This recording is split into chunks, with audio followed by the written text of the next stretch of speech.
Hi, welcome. Enjoy the content, subscribe, and turn on notifications. David Miller always believed that a life shared by two people was built on small gestures. A cup of coffee left on the table before work, quick text messages in the middle of the afternoon, a simple, "I'm home," when walking through the front door, those details were, to him, the invisible glue holding a marriage together. So when he decided to buy his wife Melissa a birthday gift, he wasn't just looking for something beautiful, he wanted something that could symbolize a fresh start, a reaffirmation of commitment. He spent hours browsing store windows, comparing sparkle, weight, and shape, until he finally chose a sapphire necklace nestled in a velvet blue box.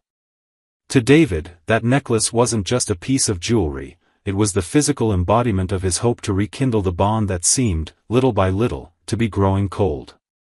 That morning, as he headed home with the little box hidden in his coat pocket, David felt an almost teenage-like anxiety.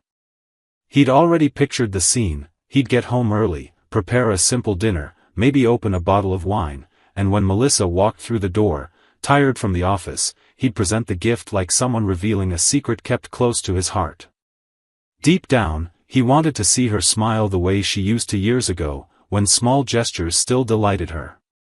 Driven by that nervous excitement, he picked up his phone and called her. In an upbeat tone, he said, "I got your present, Mel. I think you're really going to love it." On the other end of the line, the reaction wasn't what he expected. Instead of surprise or curiosity, there was silence. Melissa replied coldly, almost mechanically, "David, I'll be working late tonight. Don't wait up." It was only a few words, but they hit him like a slammed door in the face. Just 30 minutes earlier, she'd learned he had something special for her. 30 minutes later, an unexpected obligation pulled her away from home. Coincidence? David had always been a logical, technical man, trained to spot system failures.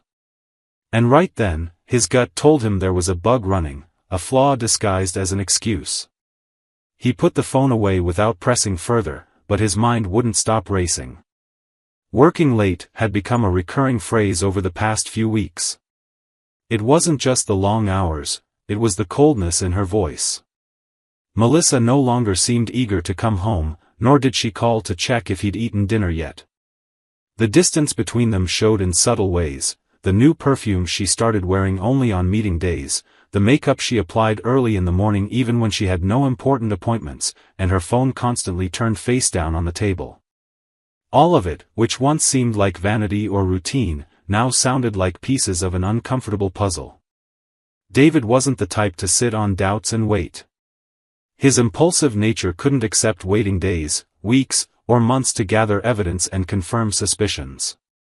He operated like he did during emergency IT calls at clinics and hospitals: if something failed, he needed to identify and fix it immediately. That was his logic applied to everything, even matters of the heart. So, without much planning, he put his coat back on, slipped the little box into his pocket, and grabbed his car keys.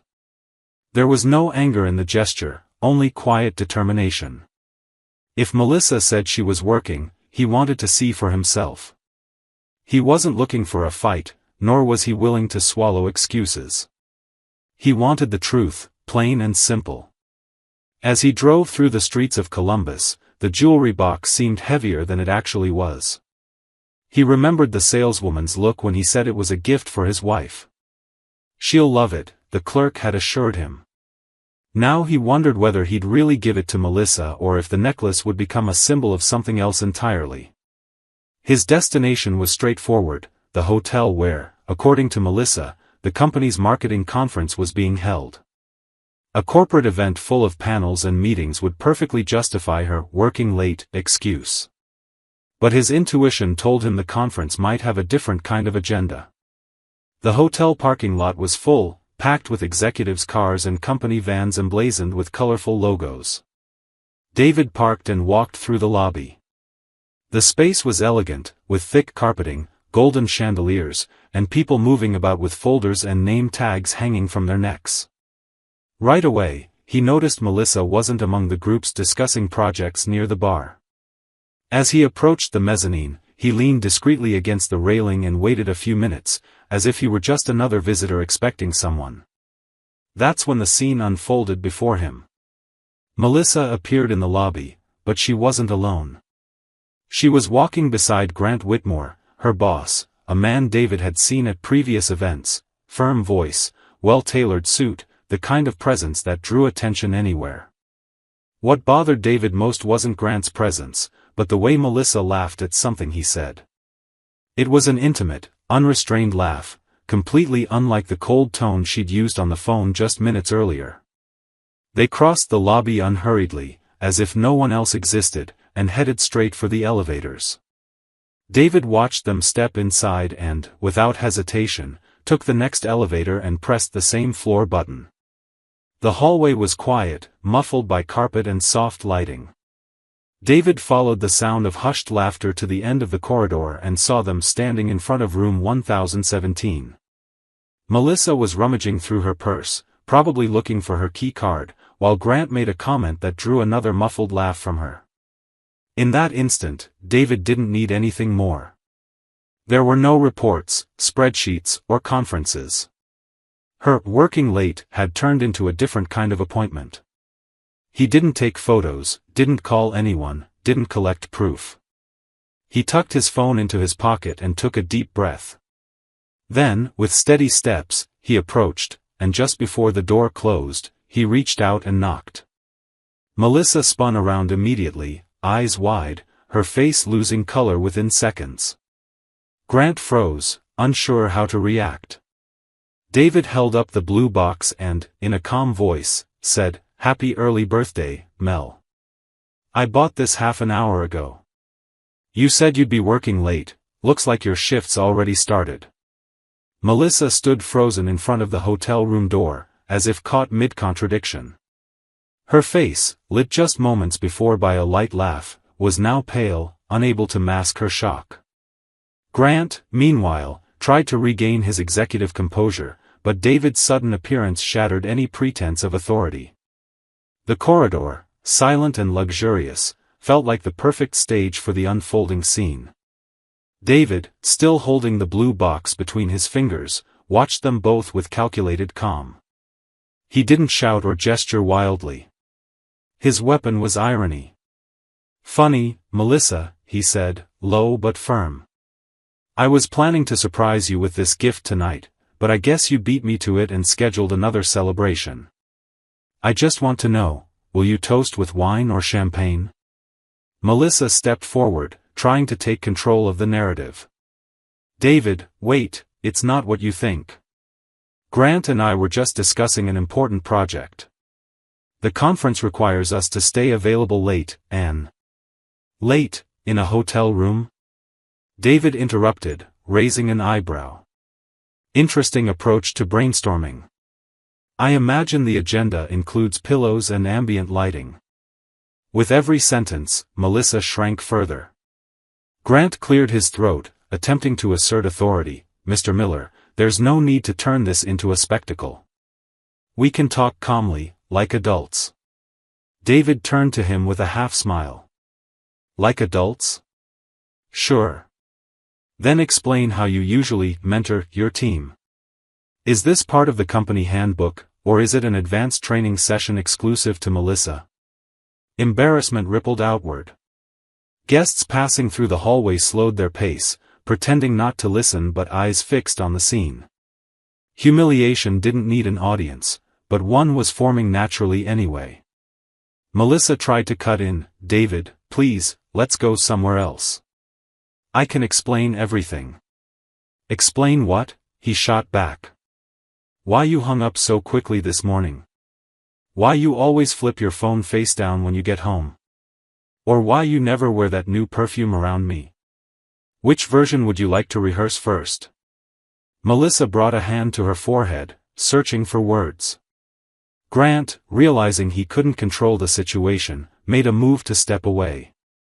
But just then, the elevator dinged, and a new figure appeared, an elegant woman in a dark dress, holding an envelope. Her eyes scanned the hallway until they landed on Grant. "Grant, you left your wallet at the front desk," she said, walking toward them. I texted you and you, her sentence died unfinished. She stopped a few feet away, her gaze shifting between her husband and Melissa. The silence that followed weighed more than any accusation. David didn't miss the opportunity. Ah, perfect. The business meeting now has a special guest.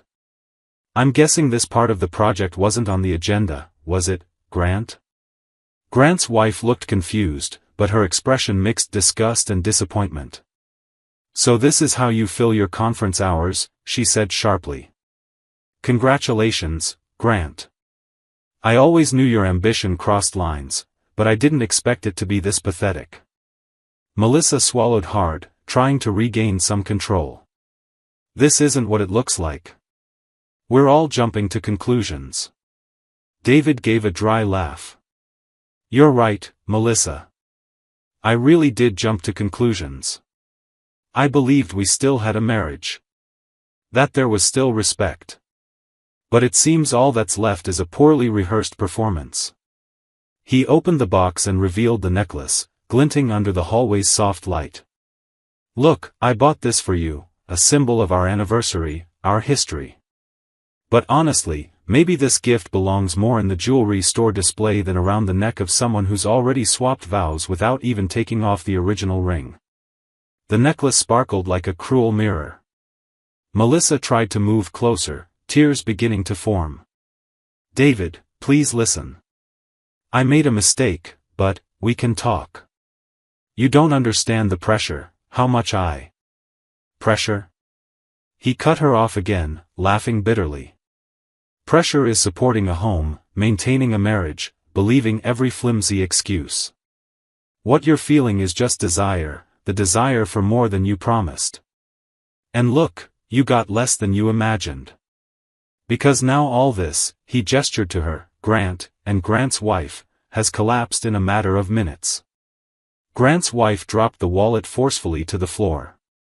She looked at her husband and said simply, "We're done, Grant. And if the company finds out about this, your career is finished too." David took a deep breath, returned the necklace to his pocket, and stepped back. You know what? I won't yell, beg, or cry. I'll just let you two explain yourselves, to the people who truly matter. Grant, to your wife. Melissa, to the mirror. The silence that followed was tomb-like. Melissa, barely holding back sobs, tried to reach him. David, wait, don't leave like this. We've had years together. He turned his back and walked toward the elevator. Yes, Melissa. Years that came down to a few minutes in a hotel hallway. Funny how time works, it takes decades to build trust and seconds to destroy it. The elevator doors opened, and he stepped inside without looking back. The scene he left behind was one of silent chaos, Melissa curled in on herself, Grant speechless, and his wife standing tall, already dialing someone on her phone. No more shouting was needed, the tension was all in the image of masks falling away. When he reached the lobby, David felt his breathing grow heavy. His heart pounded, not from doubt or fear, but from a strange mix of emptiness and peace, the kind that comes from seeing raw, unfiltered truth. Yes, it hurt, but it was a pain already pointing toward freedom. In that moment, with the blue box still in his pocket, he realized he wouldn't deliver that gift. The necklace had another destiny. And from that hallway onward, life would take a path neither Melissa, Grant, nor anyone else could control. David stepped out of the elevator as if surfacing from a dive that had lasted too long. The lobby air felt cleaner than the 10th floor hallway, yet it still carried a bitter taste. Each footstep echoed across the marble floors, and he felt like he was living a scene someone might easily mistake for a movie. Except there was no script here, just the raw ache of betrayal. He crossed the lobby, reached the parking lot, got into his car, leaned on the steering wheel, and took a deep breath. This wasn't just a confirmed suspicion, it was an entire chapter of his life crumbling before his eyes. Yet instead of breaking down, David felt fury give way to strange clarity. Everything suddenly made sense, the cold replies, the unexplained overtime, the endless meetings. It all fit together, and there was no room left for illusions. All that remained was deciding how to respond. That night, he didn't go home. He checked into a small hotel near downtown. He lay awake, staring at the ceiling, letting the images replay in his mind, Melissa laughing with Grant, the necklace in his hand, Grant's wife appearing like an unexpected judge of that farce. With each replay, pain mingled with a sharp dose of sarcasm. Working late, he thought. Yeah, really hard work.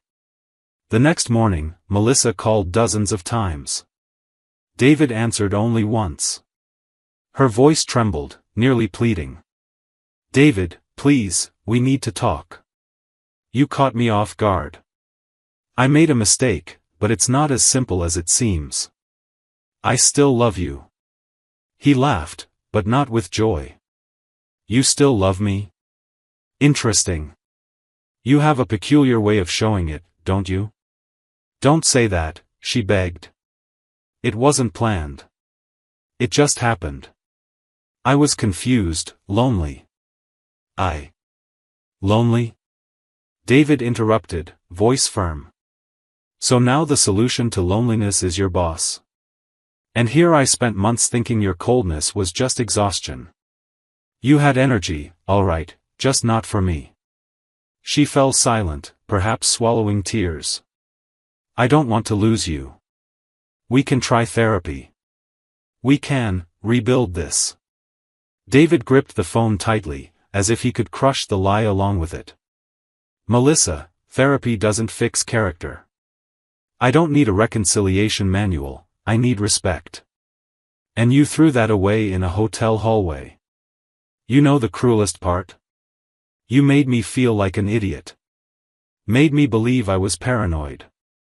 But in the end, I was right. I was always right. He hung up without waiting for a reply. Within hours, the story had spread through the company. Hurt, Grant's wife had confided in close colleagues, and soon the company's ethics committee received a formal complaint. Hallway whispers and sideways glances now revolved entirely around the incident. Melissa, once seen as a promising professional, now carried the weight of gossip on her shoulders. And Grant, accustomed to automatic respect, began facing meetings with directors who looked at him like just another man felled by his own arrogance. David watched it all from a distance, with no need to interfere. Revenge was unfolding on its own, like a row of dominoes he'd only needed to nudge at the start. That evening, Melissa showed up at his house, the same house that now felt foreign to him. She found him sitting in the living room, staring at the blue box on the coffee table.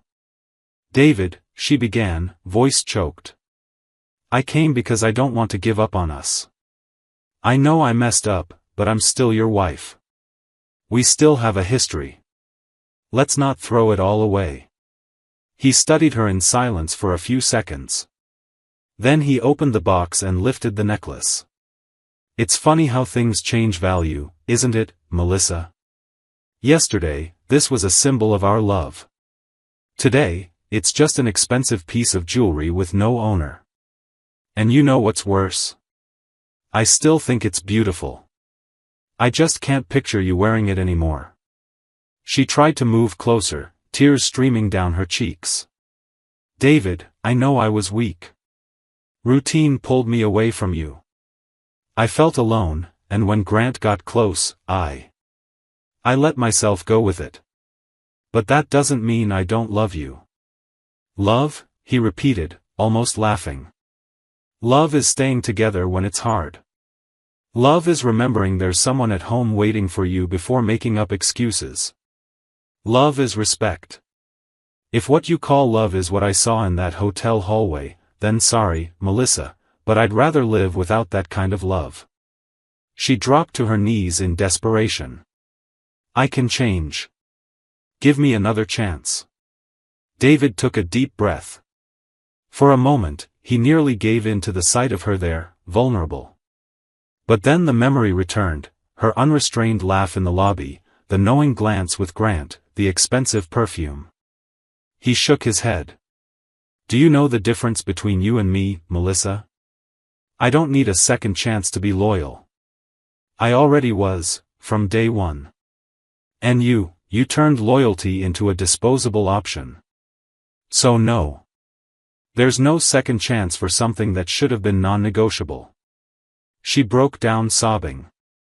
He stood up, picked up the necklace box, and slipped it into his pocket. I'm selling this tomorrow. And you know what's ironic? With that money, I'll start something that actually matters, my own business. Something I'll be proud of. Unlike what you gave me yesterday. Melissa tried to pull herself together, but her expression showed she understood there was no turning back. David walked to the door, opened it, and looked at her one last time with resolve. Our story is over, Melissa. All that's left is the memory of a gift that was never delivered. She walked out slowly, as if each step carried the weight of a sentence. David closed the door behind her and, for the first time in a long while, felt he'd regained control of his own life. The pain was still there, but now mixed with something new, a sense of justice, of clarity. The storm's peak had passed, and even amid the wreckage, he knew there was room to rebuild. What Melissa didn't understand, and perhaps never would, was that some choices are irreversible. And the most effective revenge, in the end, isn't shouting, humiliating, or exposing. It's simply moving forward, letting her own mistakes echo on their own. In the days following the confrontation, each person's life took a different course, as if that night in the hotel hallway had been an unavoidable turning point. Despite the pain, David refused to let the wound become a prison. The next morning, he returned to the jewelry store with the blue box in hand. He handed back the necklace, explained he'd changed his mind, and accepted a full refund. The surprised salesperson tried to convince him to keep the gift for another occasion, but David calmly replied, "There's no other occasion for someone who wasted the first. Now this money will serve a real purpose." With that sum, he took the first step toward a dream he'd always postponed, launching his own IT support business focused on small medical clinics. He already had the technical knowledge, he just needed courage and capital. Ironically, the betrayal that had tried to destroy him became the push he needed. Every keystroke, every signed contract, was his way of proving life could be rebuilt without relying on someone who failed to value his loyalty. While David began building his new life, Melissa faced the weight of consequences. At the office, her image as an exemplary professional crumbled within weeks. Rumors about her affair with Grant spread frighteningly fast, and no matter how much she denied it, the hallway glances said it all, everyone knew. The company's ethics committee launched an internal investigation, and though she wasn't fired, Melissa was transferred to another branch in a much lower role, essentially a demotion. The woman who once strode confidently in heels through office corridors now went unnoticed, almost shrinking into herself. The attention she'd sought from Grant had been replaced by the shadow of a mistake she'd nurtured herself. At home, loneliness became her cruelest companion. David didn't return. There was no reconciliation, no couples therapy. The divorce moved quickly, handled by the lawyer David contacted right after the confrontation. With no children involved, there were no custody battles or visitation disputes, just furniture, bills, and paperwork divided coldly, as if the marriage had become merely an administrative matter. Melissa, who'd believed she controlled everything, realized too late that she'd lost not just a husband, but also the respect of her community and herself. Grant, meanwhile, faced his own downfall. His wife, resolute and unwavering, refused his feeble explanations. She hired a prominent attorney and filed for divorce. She also reported the affair to the company board, attaching evidence and statements from employees who'd long suspected inappropriate conduct. The result was devastating. Grant lost his leadership position, was reassigned to an irrelevant department, and months later quietly exited the company through an internal memo. The man who loved being the center of attention was now remembered only as a cautionary tale. For David, the following months were a quiet process of rebuilding. His small business started with one clinic, then two, and within a year he had a solid client base. He learned to turn heartbreak into discipline, every signed contract was a victory over the past, every client compliment a reminder that others still recognized the value of his dedication. More than that, he rediscovered his peace. There were no more sleepless nights wondering about a phone turned face down, no more cold calls interrupting dinner. There was just him, his business, and a restored sense of dignity. Fate, however, arranged one final encounter, unexpected and symbolic. On a Saturday afternoon, months after the divorce, David parked his car outside a local grocery store. It was a modest car, but it represented his new chapter, bought with earnings from his own work. As he stepped out, he noticed a familiar figure slowly walking toward the store exit. Melissa carried a reusable shopping bag, her expression weary, dressed plainly without her former glow. For a moment, their eyes met. She stopped, surprised, and attempted a fragile smile. "Hi, David," she said softly, almost shyly. He remained composed. "Hi, Melissa." She hesitated, as if searching for words that no longer existed. "You look good." David nodded. "I am. I hope you are too." A brief, heavy silence followed. Melissa seemed to want to say more, perhaps apologize again, maybe try reopening a door already closed. But he gave her no opening. He simply offered a slight wave and continued on his way.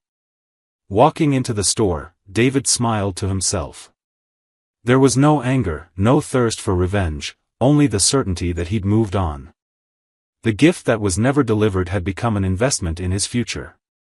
Betrayal, instead of destroying him, had catalyzed his transformation.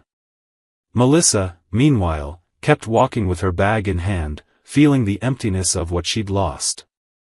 Grant had vanished from her life, the status she'd chased had crumbled, and the husband she'd once taken for granted had moved forward without looking back. The message was clear, almost etched into the air of that brief encounter: trust is a gift with no substitute. Once broken, no necklace, promotion, or excuse can restore it. David learned that dignity isn't negotiable, and Melissa learned that choices carry steep prices when made at the cost of loyalty. The real surprise wasn't the scandal or the separation, it was that in the end, the greatest revenge came not from shouting or public exposure, but from the quiet strength of a man who chose to value himself, transform pain into achievement, and let others' mistakes echo on their own. And so, each went their separate way, Melissa with the bitter memory of a gift she never received, Grant with the ruin of a tainted career, and David with the peace of someone who discovered that the greatest triumph after betrayal is rising stronger than before. Thank you for watching the video. If you enjoyed it, don't forget to subscribe to the channel and turn on notifications so you won't miss any updates. See you next time.